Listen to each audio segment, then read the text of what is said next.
बारी आती है, टाइम आता है कि इम्तिहान दोगे नौकरी के लिए, तो क्या होता है? पेपर लीक होता है, घोटाला होता है, वहां भी चोरी होती है, हर जगह घूस है, हर जगह चोरी है, हर जगह भ्रष्टाचार है। जहां देखो एक सड़क नहीं बनती है बगैर भ्रष्टाचार के, पुल नहीं बनता है, एक खंभा नहीं लगेगा बिजली का बगैर भ्रष्टाचार।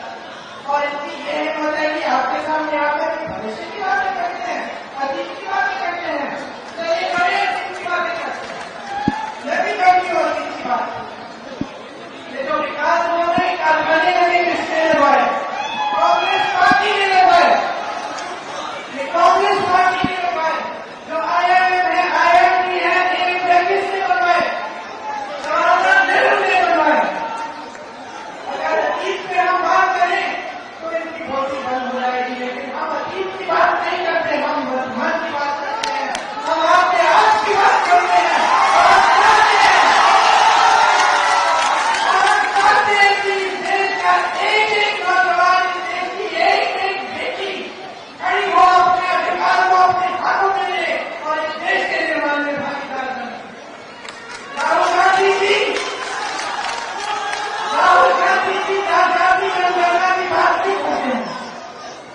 सामाजिक समानता की बात क्यों करते हैं?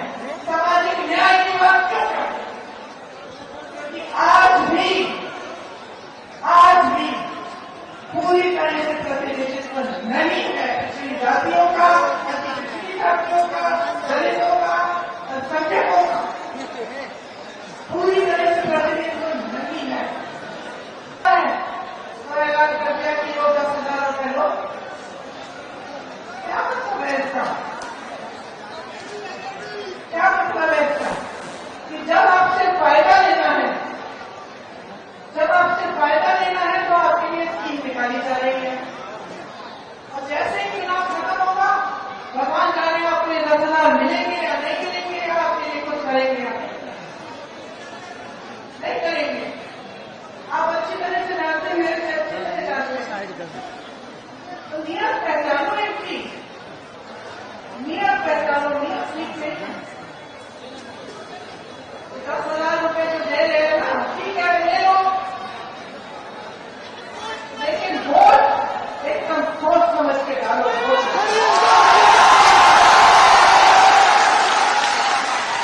गरीबदास को डाला है, वोट नहीं दे दो। आत्मसम्मान है तुम्हारा, तुम इस देश की नारी हो, आत्मसम्मान है तुम्हारा, जो तुम भेजती हो ना, कोई नहीं भेजता, कोई नहीं भेजता है। जितने भी खड़े हुए यहाँ पे पुरुष, इनको पता भी नहीं है कितना भेजते। आत्मसम्मान है तुम्हारा, कर्ज है तुम्हारा अपना, कि इस देश की जो नई पीढ़ी है उसकी परवरिश तुम करती हो, उसे बड़ा तुम करती हो। चाहे कुछ भी हो जाए, कितने भी संघर्ष करने पड़े, जितनी भी तुम्हें उसके लिए जो भी करना पड़े तुम करोगी, लेकिन उस नई पीढ़ी को तुम आगे बढ़ाओगी, किसी न किसी तरह से शिक्षित करोगी। मैंने यूपी में देखा है, गांव की महिलाएं थी, खुद शिक्षित नहीं थी, क्या क्या संघर्ष किए उन्होंने अपनी बेटियों को पढ़ाने के लिए। इसीलिए आपको सम्मान है आपका। ये पूरा समाज जो है, ये पूरा देश जो है, इसको आप जीवित रखती हैं, इसको आप मजबूत रखती हैं, इसकी परवरिश आप करती हैं। इसीलिए अपने अधिकारों को अच्छी तरह से समझ लो, अच्छी तरह से समझ लो। आज मैं भी आपके सामने खड़ी हूँ, बातें करूंगी, मैं भी बताऊंगी कांग्रेस क्या करेगी। अगर नहीं किया कांग्रेस ने तो बदल लेना उसके बाद, क्योंकि हमारे लिए आप ज्यादा